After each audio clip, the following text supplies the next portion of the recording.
Hola, hola, jóvenes caficultores, qué gusto tenerlos en este horario de 6 p.m. hora hondureña. Muy buenas tardes o muy buenas noches tengan ustedes. Mi nombre es Yoli Bobadilla y voy a estar en esta tarde como moderadora de esta clase tan bonita, preparados orgánicos y biológicos. Bienvenidos a esta iniciativa de Nestlé, jóvenes caficultores unidos por la caficultura, ejecutado por la Fundación Conducafé. Espero que esta hora sea una hora llena de conocimiento para ustedes, que puedan adaptarlo para su diario vivir, les sirva tanto personalmente como profesionalmente, en su día a día, en sus fincas, ayudándole a sus familiares también. Tenemos como invitado al ingeniero Julio Hernández, que es parte del staff de jóvenes caficultores, quien estará impartiéndonos esta bonita clase. Entonces, las recomendaciones son las siguientes: tengan donde anotar todas sus preguntas, toda aquella interrogante, algo que no hayan entendido de la clase, ya que a eso de las 6:30 habilitamos el chat para que ustedes puedan escribir todas las preguntas que tengan. Y pues traten de estar conectados a una muy buena red para que no se vaya a caer la transmisión en lo que va avanzando la clase. Bienvenidos, jóvenes. Sin más que decir, les cedo la palabra al ingeniero Julio Hernández. Bienvenido, ingeniero. Es toda suya. Muchas gracias, Cibeles, por la presentación y gracias a ustedes por acompañarnos en esta clase, ¿verdad? Vamos avanzando ya en este curso este curso integral de jóvenes caficultores, siempre en el módulo Mi Finca. Hoy vamos a una clase muy importante que se llama Preparados Orgánicos y Biológicos.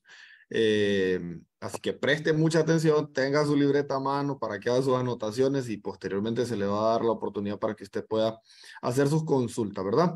Mi nombre es Julio César Hernández Casco, teléfono 3310-5770, mi correo electrónico jhernandez@onducafeproyectos.com. Así que vamos a iniciar. Primero quiero mostrarle los objetivos de la clase. Número uno, vamos a darle un pincelazo a la historia de la evolución agrícola a partir de la Revolución Verde. La clase de agricultura orgánica, ¿verdad? Como tal, la van a estar viendo el día lunes con el ingeniero Alex Caballero. Vamos a darle un pincelazo a este tema y posteriormente vamos a pasar a lo que son los preparados orgánicos.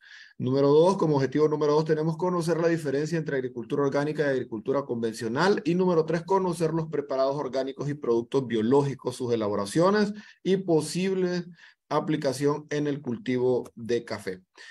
Primero, vamos a comenzar de menos a más. Quiero mostrarles por acá, ¿verdad? Una imagen que nos habla acerca de una línea de tiempo. Vamos a colocar el puntero, si me permiten. Entonces, historia de la agricultura, porque muchos a veces me preguntan, bueno, ¿y por qué la agricultura orgánica? Si antes que no existían los fertilizantes, pues siempre se utilizaron, siempre se utilizaban abonos orgánicos, y por qué ahora tanto tema. Bueno, precisamente por esto que les voy a explicar ahora. Después de la Primera y la Segunda Guerra Mundial, ¿verdad?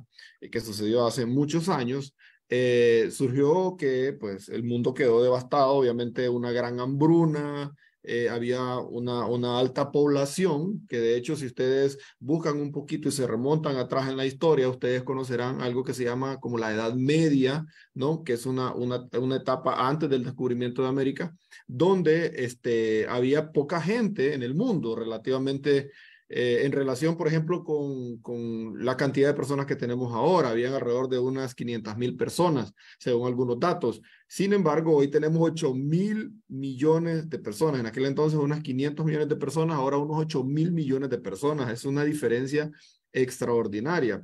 Pero ¿por qué sucede esto? Esto sucede porque posteriormente, después del descubrimiento de América y surge ya en el 1776 aproximadamente lo que es la revolución industrial, mejora las condiciones de vida del ser humano. Entonces, al mejorar las condiciones de vida, o sea, se produce, digamos, ropa en masa, ya se comienza a mejorar el tema de la medicina, la salud de las personas comienza a mejorar, ya no están esas altas mortalidades que sucedían antes en la guerra, ¿verdad? Con los grandes imperios como el romano y todo eso que estaba por atrás, y entonces comienza a surgir, ¿verdad?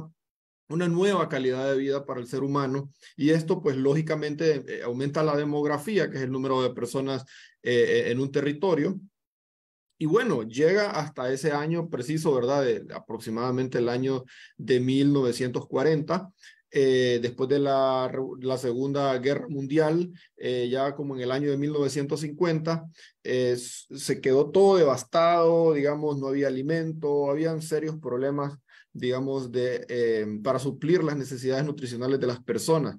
Entonces, hubo una persona en Estados Unidos, avalado, digamos, o apoyado por algunas fundaciones como la Fundación Rockefeller, un hombre, un ingeniero agrónomo, no sé si ustedes han escuchado hablar de él, fue una persona que empezó a generar investigación genética en algunas variedades de trigo, como por ejemplo se llama Norman Borlaug.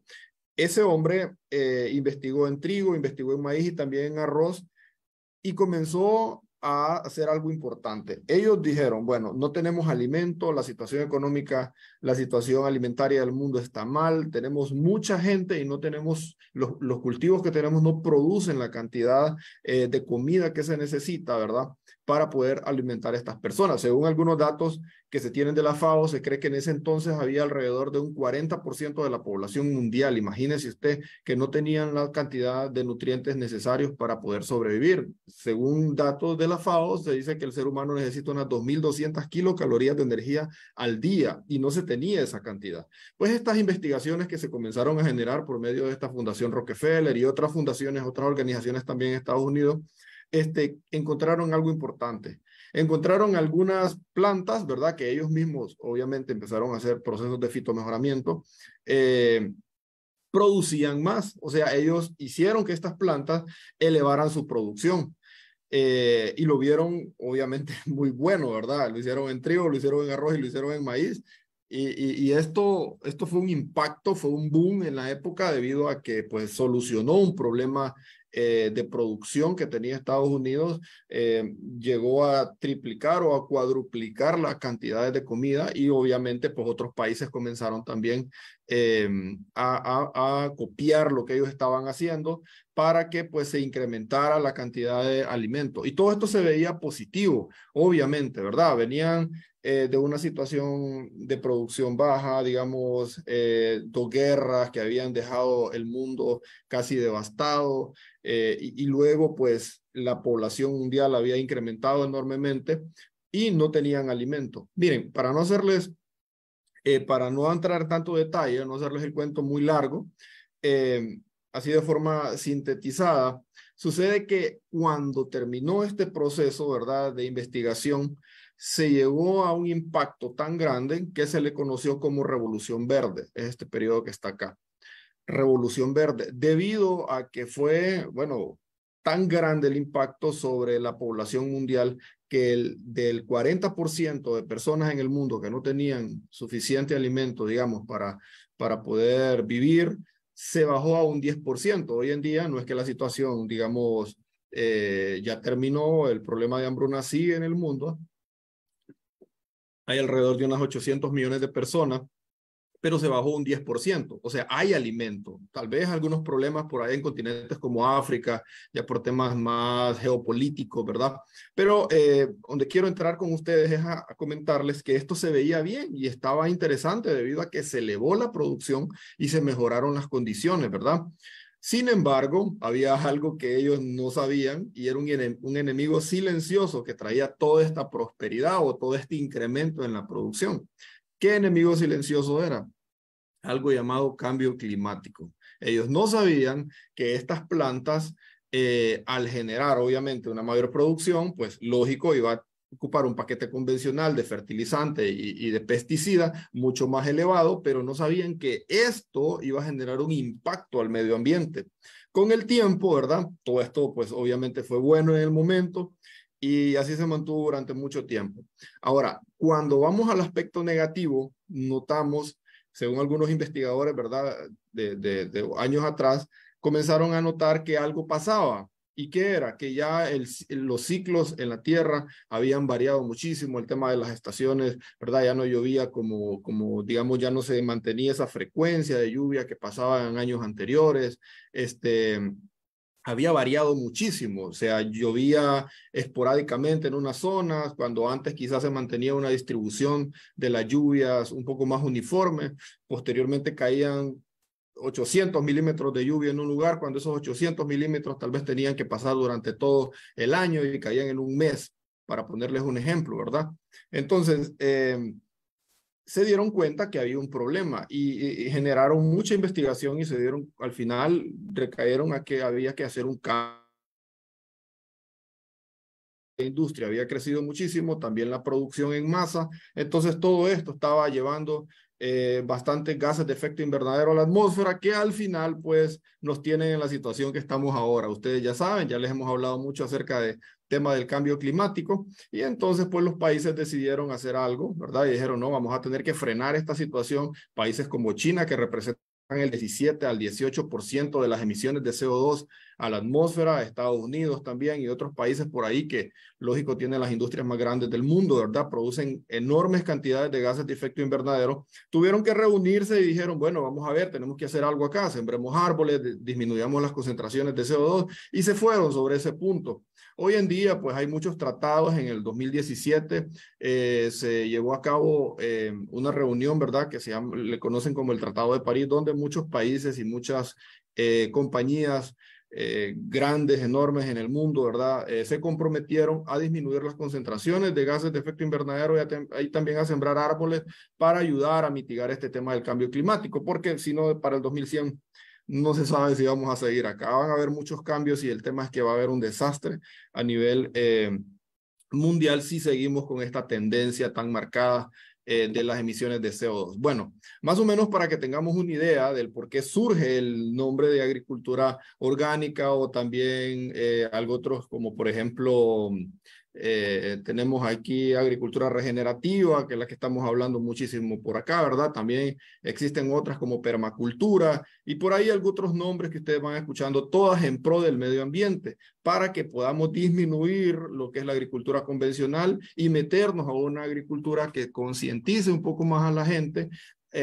a disminuir los daños al medio ambiente. Entonces, partiendo de esa idea, quiero comentarles, ¿verdad?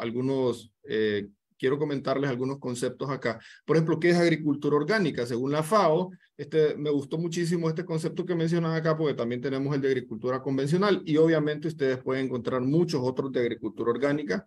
Dice que la agricultura orgánica es un sistema holístico de gestión de la producción que fomenta y mejora la salud del agroecosistema y en particular la biodiversidad, los ciclos biológicos y la actividad biológica del suelo. ¿Cuáles son las ventajas? No genera resistencia a plagas ni enfermedades, no tiene restricciones para su uso en relación a la salud humana. Y número 3, aporta un beneficio significativo a la microbiología y fertilidad del suelo. Desventajas: al no tener la concentración de nutrientes necesarios para alimentar la planta, se necesita volúmenes más elevados por metro cuadrado, lo que incrementa los costos de producción. Número 2, su respuesta es más lenta en términos de producción. Y una desventaja también, la número 3, muchas plagas y enfermedades no suelen ser controladas con una eficiencia por debajo del umbral económico. Sucede que muchos productos, ¿verdad?, de la agricultura orgánica necesitan mucho más investigación, productos botánicos que de repente no se han estudiado a detalle como para poder decir cuál es la dosis correcta para poder controlar, o la dosis letal media, como se conoce, para poder controlar una plaga en específico o una enfermedad en específica, y se necesita mejorar muchísimo en este tema. Agricultura convencional, dice agricultura convencional es un sistema de producción agropecuaria basado en el alto consumo de insumos externos al sistema productivo natural, como energía fósil, abonos químicos, sintéticos y pesticidas. ¿Qué es agricultura convencional? Bueno, agricultura tradicional o habitual, lo que siempre hemos estado utilizando, Algunos de ustedes quizás nunca han hecho una lombricompostera, pero sí han fertilizado urea, ¿verdad? Y eso es lo que pasa, o sea, hemos venido con esta tradición sin darnos cuenta que esa tradición generalmente viene generando un daño a la atmósfera, al medio ambiente como tal, tanto al suelo como al agua, como al aire, y nosotros, pues como no lo vemos en el momento, sino que es algo que es a largo plazo, entonces simplemente lo ignoramos. Así que la agricultura orgánica viene a ser una solución en cierto punto, ¿verdad? Porque también quiero hacer hincapié en esto. No es que es la solución absoluta. Vamos a hacer, no vamos a ser románticos con esto, sino que lo vamos a aterrizar y vamos a tratar de comprender en qué punto de la agricultura orgánica tiene su, digamos que su punto más fuerte, ¿verdad? Y en qué punto de la agricultura, también la agricultura convencional tiene su punto más fuerte. Y hacia eso quiero que nos vayamos adentrando en esta clase en lo que tenemos de tiempo. Ventajas de la agricultura convencional. Número 1, una mayor producción por metro cuadrado. Claro que sí, son altamente eficientes para el control fitosanitario. Número 3, su costo es significativamente más bajo en relación a la producción obtenida. Y número 4, existen investigaciones con rigor científico para el uso de sus diferentes productos en síntesis química. Por ejemplo, la mayor parte de productos de origen sintético que ya se tiene, ¿verdad? En los mercados para control de plagas, ya, digamos, tienen las moléculas, la concentración exacta para la dosis tal para tal plaga, la dosis tal para tal enfermedad. Ya se conoce también cuáles son los días control, cuáles son los días a cosecha y mucha investigación, ¿verdad? Cosa que todavía con muchos productos, no digo todos, porque sé que hay algunas empresas que ya están trabajando fuertemente, ¿verdad? Que ya han patentado muchos productos, han trabajado fuertemente para que estos productos orgánicos comiencen a entrar con un poco más de rigor científico. De hecho, hay muchos productos biológicos. Aquí en Honduras, pues Zamorano estudia muchísimo los productos biológicos y tienen, bueno, mucho conocimiento en el tema de biológico, ¿verdad? Productos entomopatógenos que controlan, en el caso del café, la broca, que controlan también roya. Entonces, son cosas que debemos de tratar de investigar para que podamos ponerlas en práctica, ¿no? No nos casemos solo con algunos productos, sino que veamos otras áreas por ahí que nos pueden ayudar un poco más y así ampliamos el conocimiento. ¿Cuáles son las desventajas de la agricultura convencional? Número 1, utiliza un arsenal de productos químicos que destruyen la vida subterránea. Número 2, debilita la resistencia natural de las plantas a enfermedades y plagas. Número 3, al combatir las plagas y las malezas con herbicidas y plaguicidas se provocan más ataques parasitarios que obligan a aumentar la frecuencia de aplicaciones por ciclo productivo. Su efecto residual genera contaminación en los suelos, agua, aire. Su producción incrementa la huella de carbono. Este tema de su efecto residual genera contaminación en los suelos, agua y aire. Se han estudiado muchísimo, por ejemplo, los nitratos. Usted sabe que el nitrato de amonio, ¿verdad? Un tipo de nitrógeno de carga negativa, llega al suelo y como es carga negativa, no se retiene en el suelo. En algunos países como España, por ejemplo, en Almería, tengo entendido que han prohibido el uso de nitratos porque se va a las fuentes de agua y se relaciona muchísimo con cáncer en las personas. Hay algunas enfermedades que se ha venido descubriendo actualmente, ¿verdad? Que tienen mucho que ver con el tema del exceso de nitratos. Creo que la enfermedad se llama hemoglobulemia. Si quieren pueden buscarla. Es una enfermedad que está muy relacionada con el tema del uso de nitratos en exceso, ¿verdad? Y es importante que nosotros tengamos cuidado con qué productos estamos tratando. No estoy diciendo de que no se deben de usar, pero si nosotros hacemos un vínculo con agricultura orgánica, posiblemente disminuyamos esas concentraciones tan elevadas de sales, que no solamente es por el tema de contaminación, digamos, al ser humano que todavía está ahí generando investigación, porque pues las sales hasta ahora han venido entrando en digamos, en esas restricciones. De hecho, acá todavía en Latinoamérica es muy poco lo que se habla de eso, pero sí hay daños a nivel de suelo, a nivel de microbiología del suelo. Por ejemplo, se genera unas conductividades eléctricas altas y eso pues va salinizando y otras cosas que son en cadena, son como una bola de nieve que cada vez va siendo más grande. Muy bien, quiero mostrarles algo acá. Todos conocen el maíz. Bueno, algunos solo en tortilla, ¿verdad? Pero acá tenemos maíz y podemos notar una cosa, nutrición incompleta. Ustedes ven esta planta, estos 4 surcos que están acá, ¿verdad? estos surcos no tienen la nutrición completa, por lo tanto su coloración está como un verde limón, ¿verdad? O sea, no tiene un verde intenso, como un verde más vigoroso, como lo miramos acá en la parte derecha y quizás a la otra parte izquierda también. Este maíz que tenemos aquí al lado derecho, ¿verdad? Tuvo la nutrición completa, todos sus requerimientos nutricionales fueron suplidos, mientras que este testigo que se dejó acá no se fertilizó. ¿Qué pasa? No logró cumplir con la cantidad de nutrientes que necesitaba y entonces se manifiesta en la hoja. Ustedes pueden observar esa coloración clorótica, característico de falta de nitrógeno, por ejemplo, ¿verdad? Y otros elementos que también se caracterizan, pero es importantísimo que las plantas que nosotros tengamos en un cultivo, ¿verdad? Tengan todos los nutrientes necesarios para que puedan suplir esos requerimientos y puedan producir. Esa era una de las cosas que pasaba con estas plantas mejoradas que hicieron, ¿verdad? Sacar adelante la producción mundial, lo que les decía del trigo, del maíz y también del arroz, y obviamente hoy que tenemos muchos cultivos, ¿verdad? Ellas son altamente productivas, pero el tema es que necesitan una alta concentración de nutrientes y un paquete convencional más elevado para poderlas hacer producir. ¿Qué se pretende al fertilizar los cultivos? Cultivos saludables y bien nutridos. También se pretende incremento de la producción, se pretende un aumento de la rentabilidad, se pretende una mejora de producción medioambiental, se pretende una mejora de la sostenibilidad. Esto es muy importante que lo mencionemos porque no solamente es fertilizar por hacerlo, ¿no? Nosotros andamos buscando algo, ¿verdad?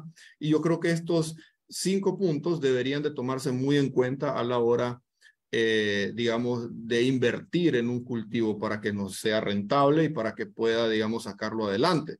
Ok, mencionarles esto. Yo siempre les traigo esta imagen, creo que la vieron en la clase de nutrición, química del suelo y nutrición del cafetal. Abonos orgánicos y fertilizantes. ¿Por qué les digo que no están separados? Primero, el abono orgánico, usted asuma que es pulpa, ¿verdad? De café descompuesta, procesada, la llevó a la finca. Genera algo que se llaman coloides. Esto ya se los había explicado en otras clases anteriores, pero le vamos a dar un pincelazo para que podamos comprender la idea de lo que se va a enseñar el día de hoy. Coloides, o sea, llegan al suelo, toda esa materia orgánica llega al suelo, pero mira el fertilizante, lo aplicamos y si no hay suficientes coloides, ¿qué pasa con, o sea, si no hay suficiente materia orgánica, ¿qué pasa con el fertilizante que aplicamos? Se pierde. Esto se llama lixiviación. Esto es porque no hay suficientes coloides en el suelo que atrapen ese fertilizante. Por eso es importantísimo que nosotros incorporemos toda esa materia orgánica, la pulpa, ¿verdad? Estiércol de ganado, pueda, digamos, llegar al objetivo que andamos buscando. Permítanme un momento, estamos bien acá. Bueno, llegar al objetivo que estamos buscando, ¿verdad? De que la planta pueda obtener todo ese fertilizante que le estamos llevando. Observemos al otro lado, a mano derecha, podemos encontrar, hay menos pérdida de fertilizante porque tenemos mayor cargas negativas, o sea, hay mayor cantidad de pulpa descompuesta, en el caso del café.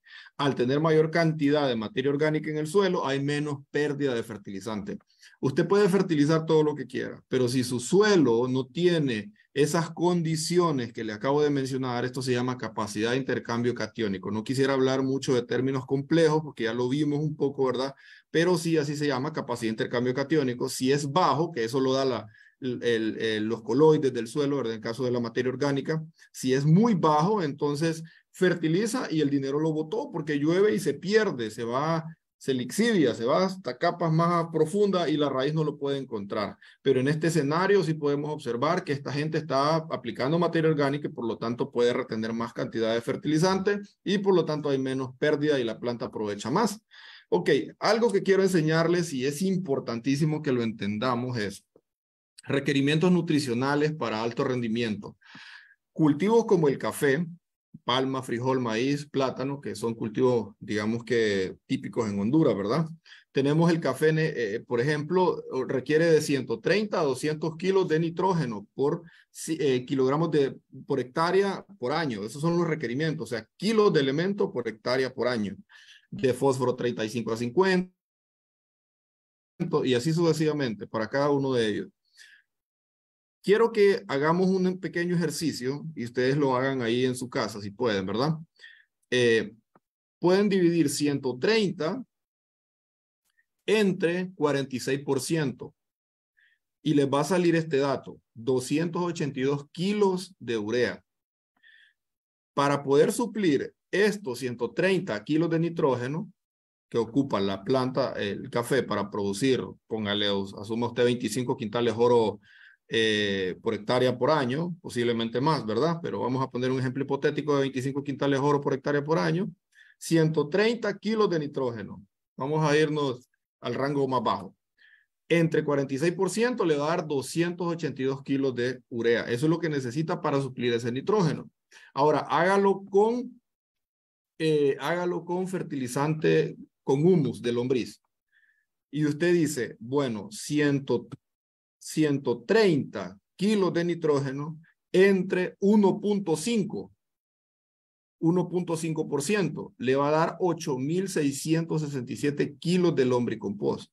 Es decir, que para yo poder suplir esos requerimientos del cultivo, yo necesito meter 8.667 kilos de lombricompost, porque el lombricompost solo trae de 1.5 a 3%. Obviamente esto va a variar, ¿verdad? De lombricompost a lombricompost. Estoy poniendo el ejemplo de unos valores analíticos que se hicieron en un lombricompost específico. Ahí va a depender muchísimo de la lombriz y del tipo de alimento que se le dé. Esto va a variar. Pero ahí anda el rango, 1.5. Significa que necesitamos una mayor cantidad de lombricompost para poder suplir esos requerimientos del cultivo y una menor cantidad para suplirlo con urea. No es la ventaja del fertilizante orgánico el suplir los requerimientos nutricionales del cultivo. Por eso es que es tan difícil en la agricultura orgánica poder llevar a elevar esas producciones, ¿verdad? Y por eso es que en la Revolución Verde tuvo ese impacto tan grande el uso de los fertilizantes sintéticos, porque se concentró más nutrientes digamos, en un volumen más pequeño de fertilizante y las plantas lógicamente se dispararon. Ahora bien, mira el beneficio del lombricompost. Capacidad de intercambio catiónico entre 75 y 80 miliequivalentes. Un suelo promedio necesita alrededor de 30 a 40 miliequivalentes por 100 gramos de suelo. Este tiene 75 a 80 miliequivalentes. ¿Qué quiere decir esto, ingeniero? Quiere decir que le aporta mayor cantidad de cargas negativas al suelo y por lo tanto el suelo puede retener mejor el fertilizante. El aporte de la materia orgánica está en función de un beneficio al suelo, mientras que el fertilizante sintético va en función de un beneficio a la producción de la planta.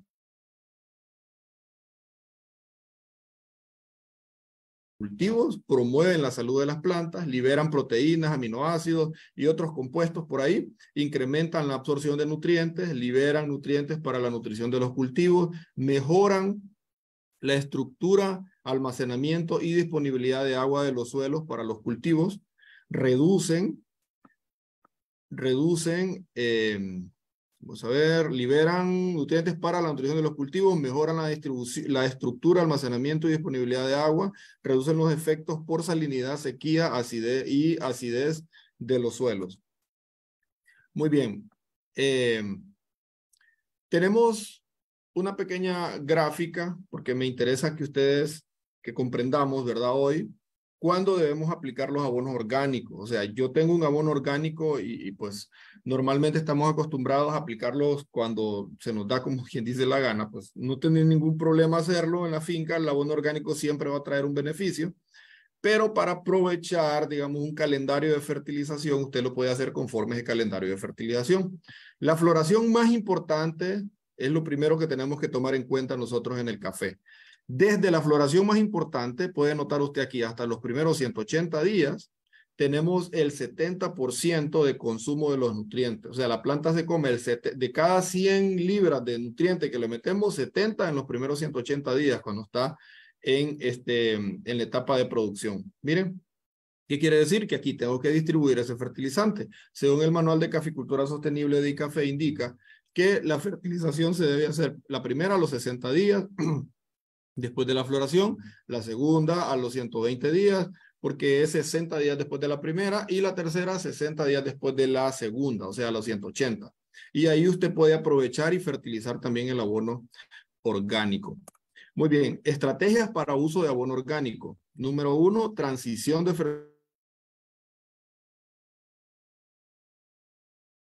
van a decir, bueno, ingeniero, y entonces significa que yo que estoy certificado con agricultura orgánica, nunca voy a llegar a, no, tranquilo, sí se puede llegar a obtener buenos rendimientos, ¿verdad? Pero es un proceso, no es de un solo, es una transición y debe ser monitoreada con análisis de suelo, foliar y el rendimiento del cultivo, obviamente. Es un proceso que lleva un tiempo, ¿verdad?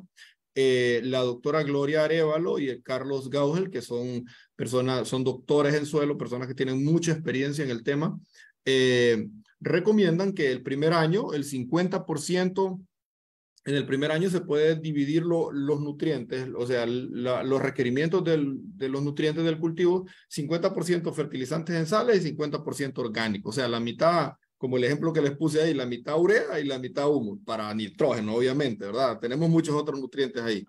El segundo año, 30% sales, 70% orgánico. El tercer año, 20% sales, 80% orgánico, y el cuarto año, 100% orgánico, y ahí la persona, digamos, que ya queda produciendo, ya queda, digamos, supliendo los requerimientos del cultivo, ¿verdad? Al 100%. Sin embargo, el costo va a ser más elevado, lógicamente, porque el volumen de fertilizante va a ser mayor para poder llegar a esos requerimientos del cultivo. Pero si le sumamos los otros beneficios de la materia orgánica, lo que les mencioné anteriormente, entonces sí se puede llegar y producir bastante. Otra cosa es que recuerden que los que tienen sellos orgánicos pues van a tener un mejor precio por quintal, por lo tanto creo que ahí se compensa un poco. Muy bien, vamos a ir avanzando. Entonces quiero mencionarles acá nutrición del suelo y planta. Número 1, ¿verdad? Esto que les voy a mencionar son productos que se elaboran para nutrir el suelo. Y lo que tengo acá a la derecha, fitosanidad de la planta. Son productos que se elaboran para la sanidad de la planta. Cultivo de cobertura, ¿verdad?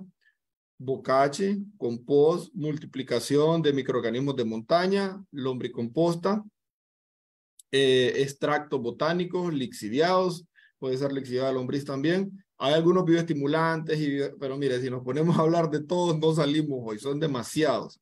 Pero sí, voy a mencionar algunos de ellos porque pues la clase es preparados orgánicos, así que la idea es que ustedes se lleven una imagen por lo menos de la dosis que se tienen que aplicar o del método de preparación. Fitosanidad, biofungicidas, insecticidas o biorrepelentes y controladores biológicos.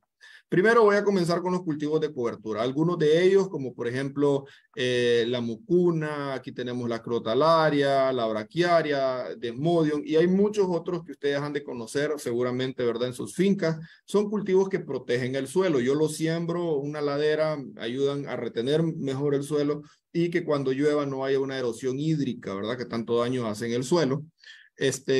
Podemos utilizarlo, por ejemplo, hay gente que utiliza gramíneas, otros leguminosas. La leguminosa le provee más nitrógeno, la gramínea le provee obviamente más carbono. A la gramínea le tenemos miedo, ¿cierto? Porque es muy invasiva. Sí, pero fíjense que si se controla, si se logra manejar bien, es muy buena, ¿verdad? Porque al final nosotros ocupamos incorporar carbono al suelo y ella hace un buen trabajo en ese sentido. Yo les recomendaría que lo probaran en zonas altas, que ahí pues por la menor luminosidad, quizás la gramínea se detiene un poco en su crecimiento, ¿verdad? Pero ahí los dejo para que ustedes también puedan hacer sus respectivas pruebas. Otro beneficio que tiene es que concentra bastante humedad, por lo tanto en zonas donde es muy caliente, esto ayuda a mantener más fresco el suelo. Luego después se corta y se puede incorporar y eso le va a ayudar al suelo, ¿verdad? Eso es pura materia orgánica para el suelo. Ya vamos ahorita entrando, ¿verdad? En algunos preparados. Por ejemplo, tenemos aquí la preparación de o microorganismos de montaña. No sé si alguna vez habían ¿cómo se llama? Activado microorganismos de montaña, ¿verdad? O reproducido microorganismos de montaña. Bueno, este es un trabajo que se hizo con unos productores aquí en la zona de Villanueva hace un tiempo. Y pues este es el inóculo. Estas son colonias de hongos. Vamos a colocar el puntero para que puedan verlo mejor. Okay. Este es el inóculo. Estos son las colonias de hongos que están en la hoja. Esto es lo que se recoge. Un saco de hojarasca con todos estos hongos, ¿verdad? ¿Dónde se encuentran? Pues en zonas boscosas, donde no se han aplicado productos químicos. Ellos son microorganismos que se encuentran en ese lugar, pero si nosotros estamos aplicando productos, normalmente desaparecen, mueren. Número 2, medio saco de salvado de trigo y 2 galones de melaza para poder hacer el preparado. Mezclar la toda la hoja se mezcla con el salvado de trigo, ¿verdad? Bien mezclado. Cibeles, disculpe, ¿se escucha bien? ¿Tengo algún problema de conexión? Por un ratito parece que se distorsionó, pero no, está bien. Sí. Estamos bien. Ok, listo, seguimos. Bueno, entonces, como les decía, mezclar la melaza, la hojarasca, el salvado de trigo y luego compactar bien dentro del barril. ¿Qué es lo que se hace? Bueno, primero se mezcla la hojarasca con el salvado de trigo. Se revuelve bien.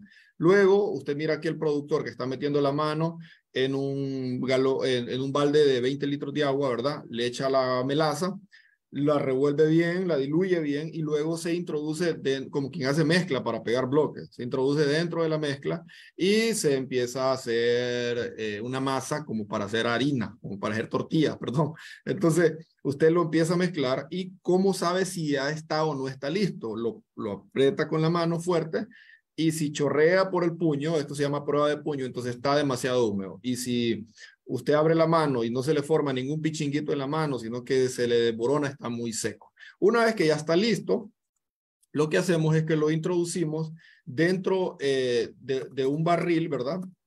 Vamos a ver, bueno, lo introducimos dentro de un barril donde vamos a compactarlo dentro de ese barril y luego lo vamos a sellar con un plástico negro para que no entre oxígeno, porque son anaeróbicos. A los 30 días se saca y ya se puede utilizar perfectamente. ¿Cuánto? Bueno, normalmente la gente utiliza 1 kilo por planta, ¿verdad? Hay otro procedimiento para hacerlo líquido. Pero con esto ustedes ya tienen una base para poder empezar a trabajar con microorganismos de montaña. Okay, aquí estaba la imagen, disculpen. Tenía un poco adelante la imagen que quería mostrarles. Bueno, este es el almacenado, ¿verdad? Por 30 días se tapa y se coloca un plástico alrededor para que quede bien sellado y este es el producto que se debe de cosechar. Esto tiene que tener un olor como a fermentado, porque son microorganismos que se reprodujeron. Entonces, eso usted lo utiliza para llevarlo a la finca o lo puede hacer líquido posteriormente, ¿verdad? Ahora quiero mostrarles algo que se llama bocache. No sé si ya alguna vez lo habían elaborado. El bocache también es otro fertilizante orgánico muy utilizado en nuestras culturas. Es de alta calidad, de hecho se produce bastante porque es muy bueno, tiene un efecto bastante marcado en los cultivos. ¿Cómo se elabora? Primero vamos a necesitar algunos materiales. Tómenle una foto porque no los voy a leer todos. La idea es que ustedes puedan tomarle foto, captura de pantalla y lo apliquen en sus casas. Materiales, 2 sacos de 220 libras de tierra tomada de los primeros 10 centímetros de la superficie del suelo y debe llevar hojarasca presente. La idea es que lleve microorganismos, ¿verdad? Un saco de semolina, 2 onzas de levadura. La levadura es un microorganismo que les va a ayudar también en la descomposición. Un saco de 220 libras de carbón vegetal, un saco de 220 libras de grasa de arroz y así sucesivamente. 2 litros de melaza también, la melaza es azúcar, entonces se le da.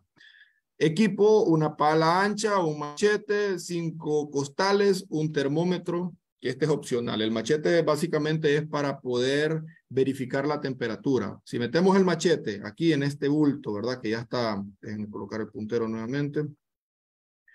Si colocamos el machete en este bulto que tenemos acá y sale rojo, significa que está muy caliente. O sea, hay que percibir la temperatura con ese machete y si está muy caliente, entonces hay que aplicarle agua para que disminuya la temperatura. Si tiene un termómetro, pues por supuesto, ¿no? Arriba de 60 grados centígrados, ya de arriba de 50 ya deberíamos estar remojando para que baje un poco la temperatura. ¿Cuál es el procedimiento? Se necesita disponer de un local techado. Se requiere un área de 12 metros cuadrados para poderlo elaborar.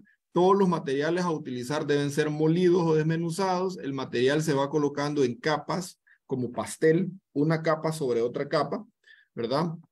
Y se va bañando con la solución de melaza y agua que vamos elaborando, porque la idea es que quede no solo superficialmente recubierto de melaza, sino en cada una de esas capas, porque también va a llevar microorganismos ahí y ellos tienen que estarse alimentando. El grado de humedad adecuado se comprueba cuando se toma un puñado del material con la prueba de puño que les decía. Se aprieta con la mano, si no sale agua en los dedos, pero la mano sí debe quedar manchada y el material debe formar un terrón que se rompe con un toque suave, ¿verdad?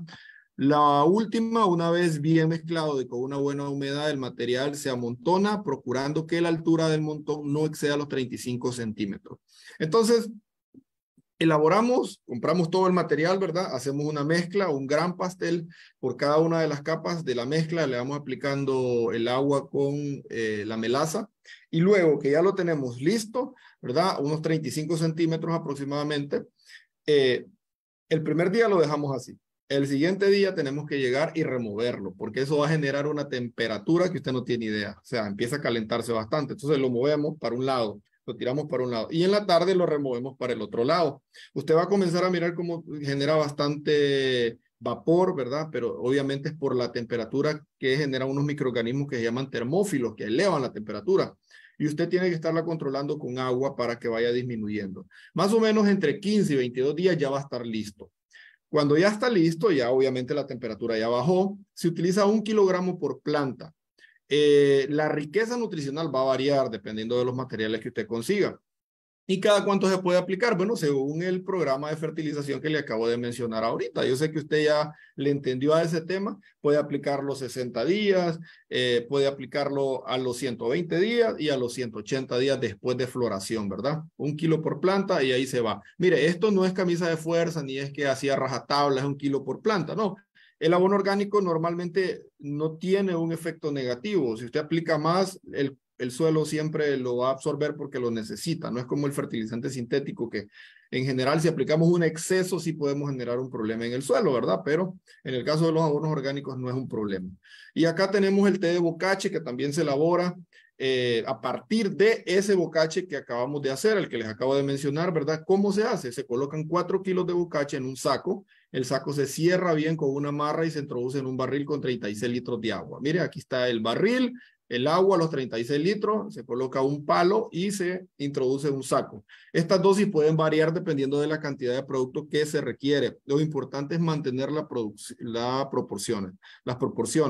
El saco se deja en barril durante 7 días para que fermente el producto. Se debe revolver 2 veces al día.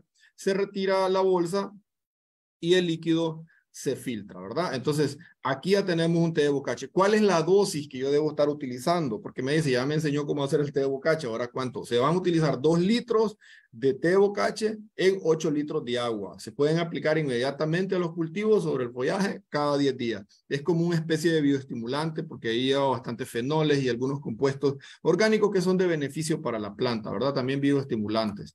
Muy bien, ahora otro producto elaborado que es la composta. Mire, ya vimos bocache, ya vimos cómo hacer ahora vamos a ver cómo se hace una compostera.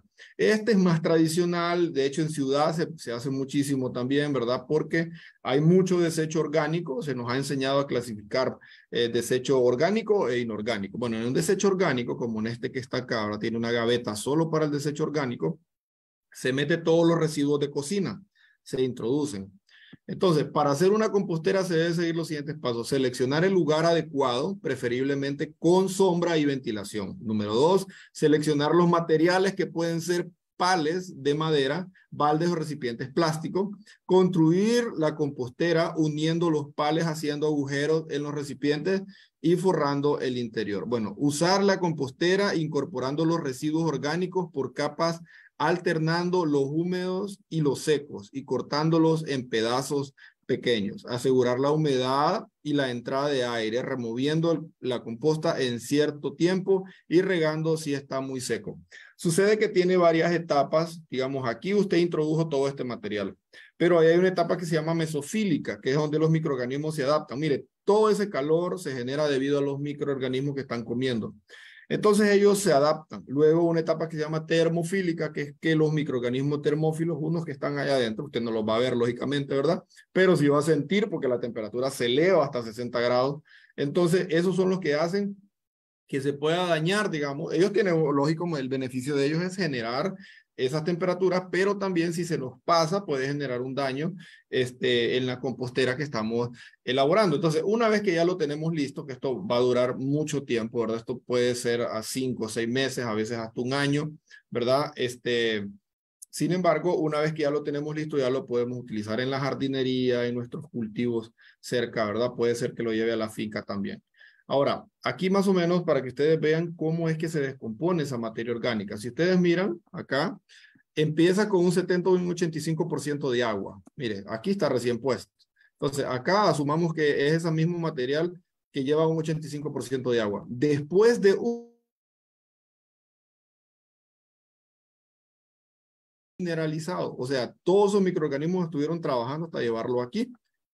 Y eso, todos esos microorganismos llegaron hasta ahí y nos ayudaron a que puedan degradar ese material y poderlo llevar a la finca. Ok, ¿cuánto tiempo se va a tardar? Más o menos alrededor de un año, ¿verdad? Ya lo podemos llevar a la finca, ahí usted puede estar preparándolo. ¿Cuánto debe utilizar? Puede utilizar 1 kilogramo también por planta y le va a funcionar. Como le digo, no es camisa de fuerza, el tema de la dosis en estos productos tampoco es que es pecado si usted aplica más, no hay problema con eso. Sin embargo, distribúyalo de tal manera que le pueda generar un beneficio en todo lo que es la finca. Muy bien, ahora en el caso de la lombricomposta, yo sé que muchos de ustedes estaban esperando este momento porque les interesa saber sobre el lombricompost. Hay muchos videos en internet, yo solo les quiero dejar aquí como un pincelazo de cada una de ellas, ¿verdad? Porque es imposible abordar a profundidad, tendríamos que pasar un día por cada uno y hacer la práctica también para que ustedes puedan aprender haciendo. Pero en el caso de la lombricomposta, tenemos lo siguiente. Pasos generales para establecer una plantación de lombricompostera. Número 1, adquisición del pie de cría. Número 2, preparación de las canteras. Número 3, seleccionar y preparación de los sustratos para la alimentación de las lombrices. Número 4, siembra de las lombrices. Número 5, alimentación de las canteras. Y número 6, riego de las canteras. Me dirán, ¿qué son canteras? Número 7, ampliación del criadero. Y número 8, la cosecha. Las canteras son las pilas donde se van a colocar estas lombrices.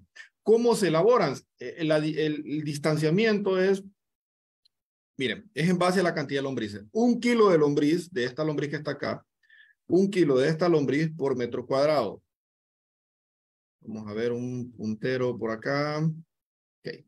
1 kilo de esta lombriz por metro cuadrado. En 1 metro cuadrado, ¿verdad? 1 metro por 1 metro de largo por 1 metro de ancho. 1 metro cuadrado. 1 kilo de lombriz. Ahí usted decide cuánto quiere hacer de ancho, ¿verdad? La pila. Esa pila normalmente tiene también un desnivel porque salen unos lexiviados por la parte de en medio. Y usted los cosecha. ¿A qué tiempo? Más o menos andamos alrededor de 3 meses. Esas lombrices se encargan de comer todo lo que usted le meta. Si usted le mete pulpa, se come toda la pulpa que usted le meta ahí. Ellas se lo comen y luego después ya le queda un producto humificado. Ya aquí está valores analíticos del humus de un trabajo que se hizo hace mucho tiempo también.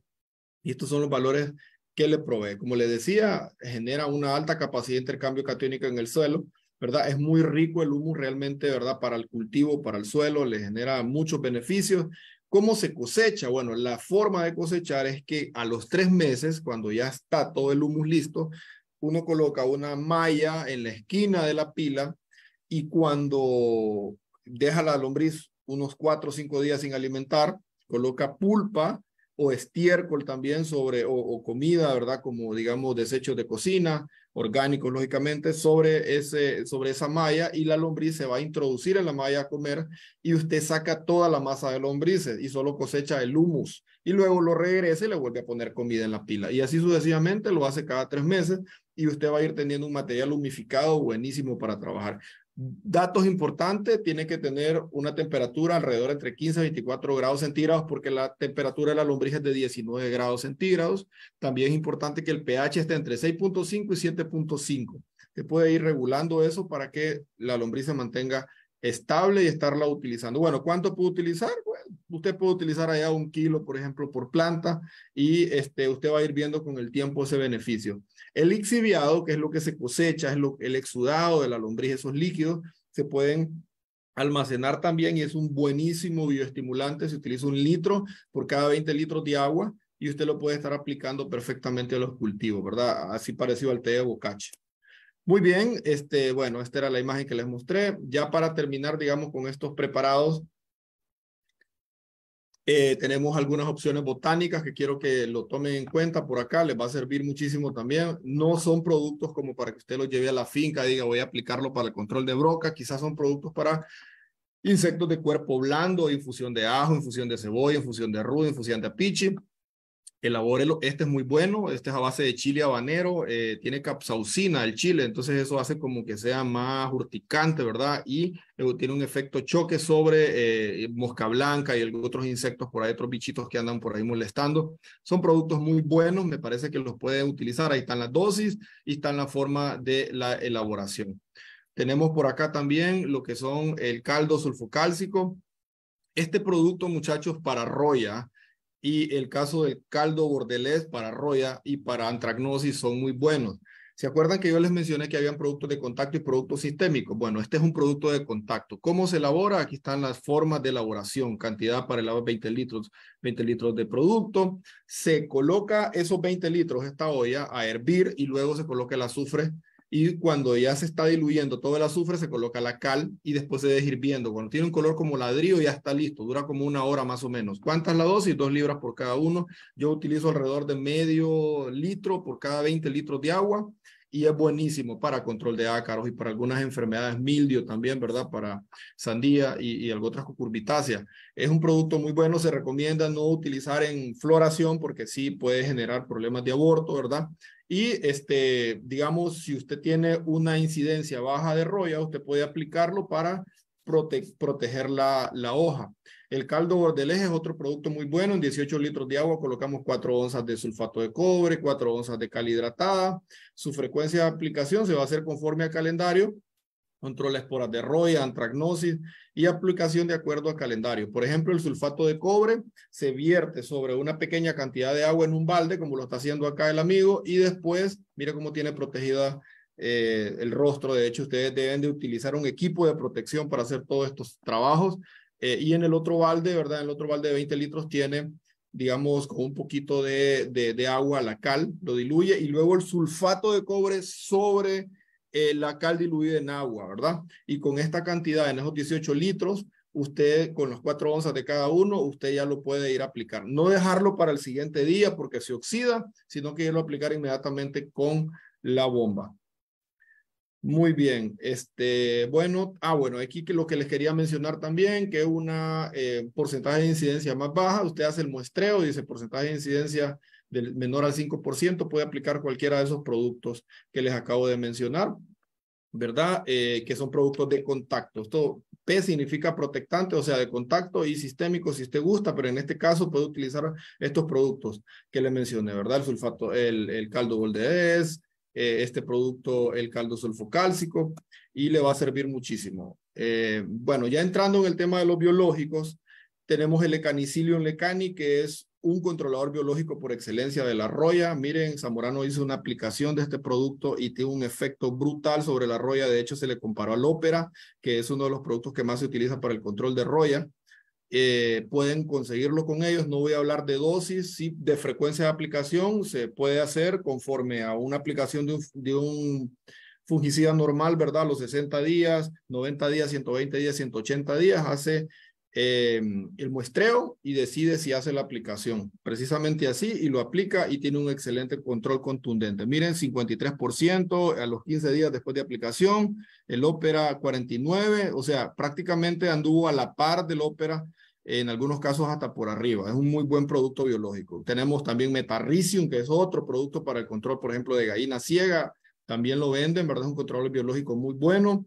Tenemos acá Beauveria bassiana, que este producto es excelente para broca, muchachos. Un controlador biológico por excelencia cuando se aplica a los 90 a 120 días después de floración, porque es el momento en que la broca está entrando al fruto. O sea, ella sabe cuando el fruto está listo, entonces ya tiene la consistencia ideal y entonces ella comienza a buscar. Y aquí se aplica el producto porque la broca todavía no ha logrado entrar, sino que está perforando, está en posición A o posición B, o sea, fuera del grano o la mitad del cuerpo dentro del grano. Ahí se aplica. Esto es tanto para este controlador, ¿verdad? Beauveria bassiana, o como para cualquier otro producto que usted utilice para el control de broca. Este es el momento ideal. Bueno, y el Heterorhabditis también, que ustedes ya lo conocen, que es para controlar normalmente, ¿verdad?, plagas de suelo como gallinas ciegas. Son productos que se venden y son de excelente calidad. Resumen de lo aprendido, tenemos la sobrepoblación ha obligado a incrementar la producción agrícola, pero este incremento de producción incluyó un fuerte incremento de productos dañinos para el medio ambiente.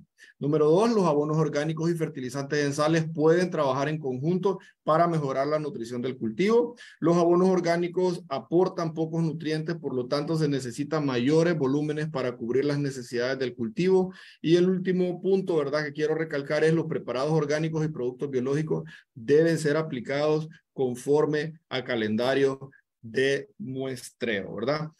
No amplía algunos puntos sobre los biológicos,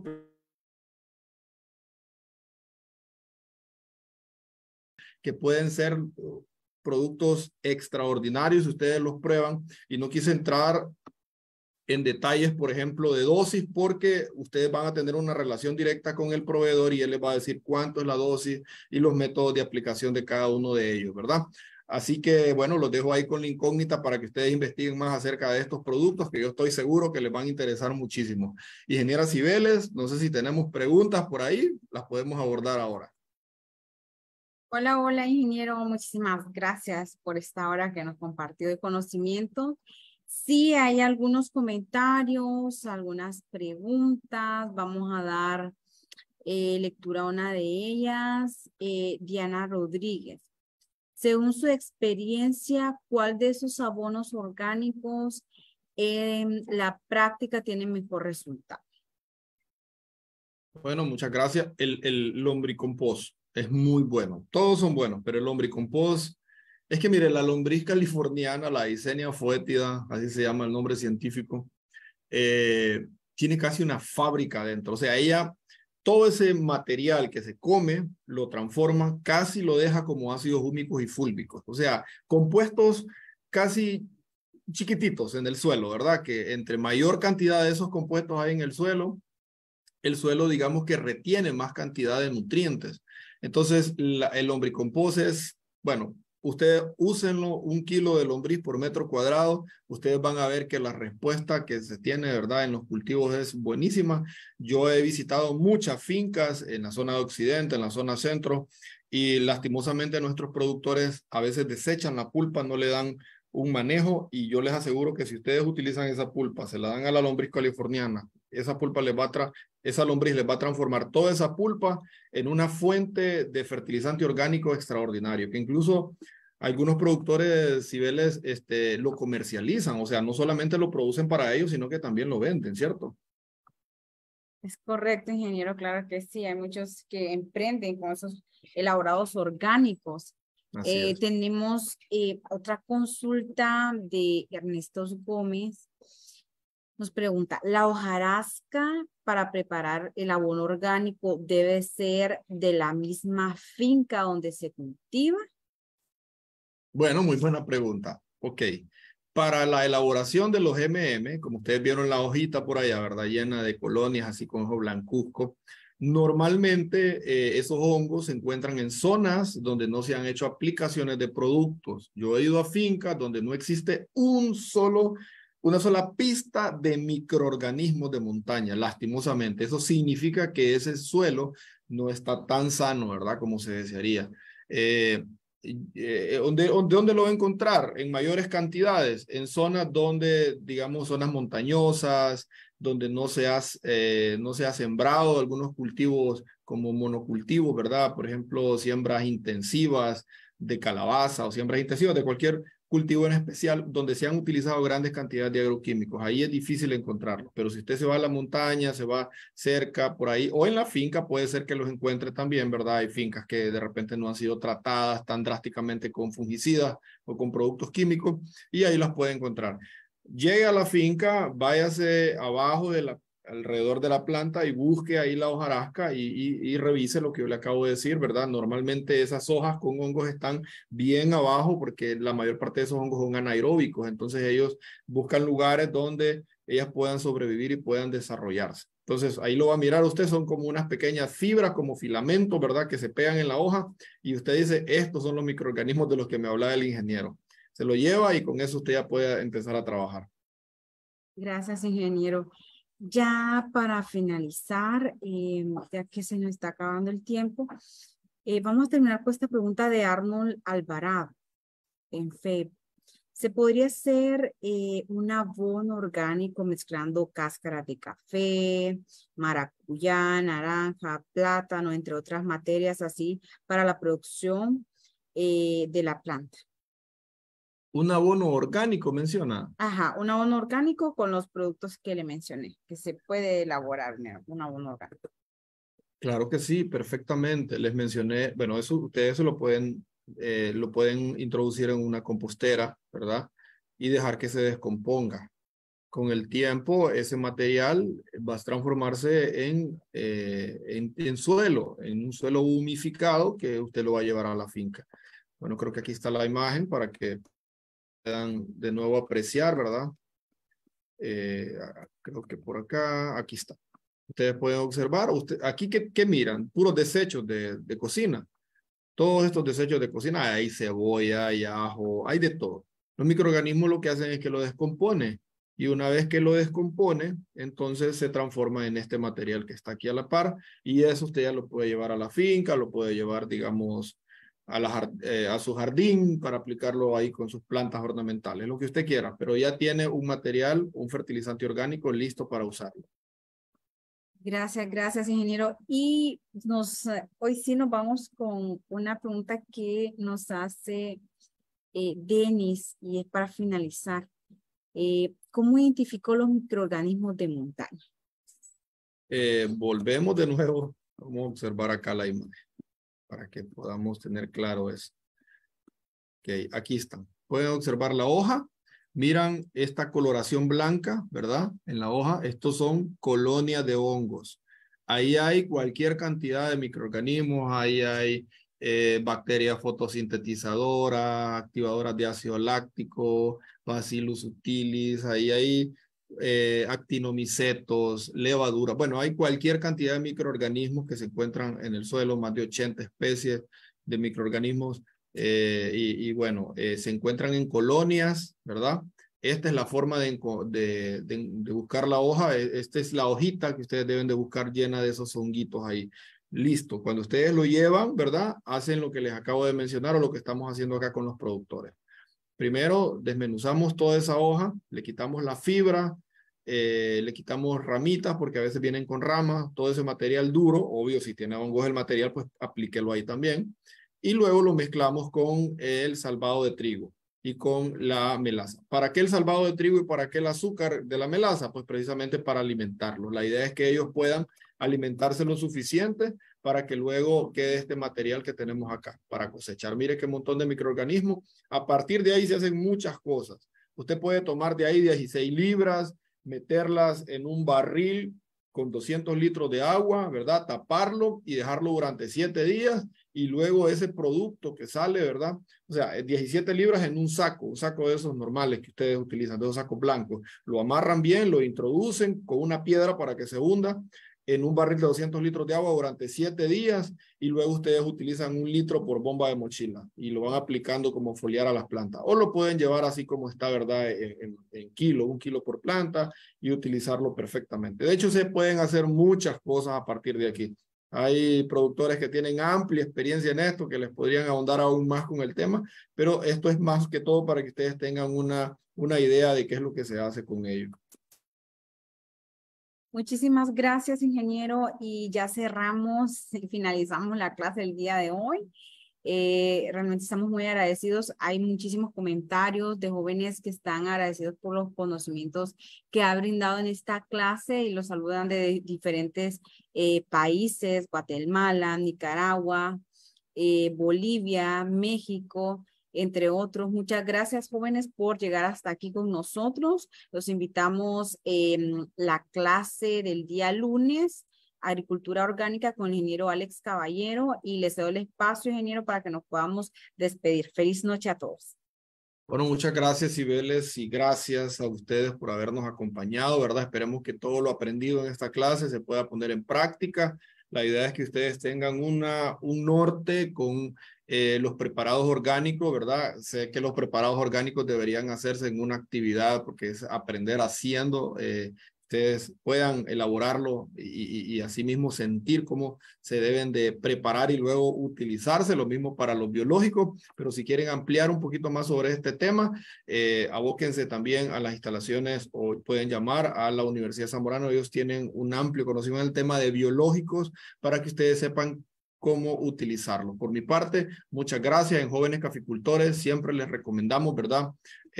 Lo mejor, ¿verdad? Los mejores productos y les recomendamos también las mejores tecnologías que con mucho esfuerzo pues las traemos para ponerlas en sus manos para que ustedes puedan aplicarlo. Que Dios me los bendiga, pasen un feliz fin de semana y nos vemos el siguiente lunes si Dios lo permite. Saludos.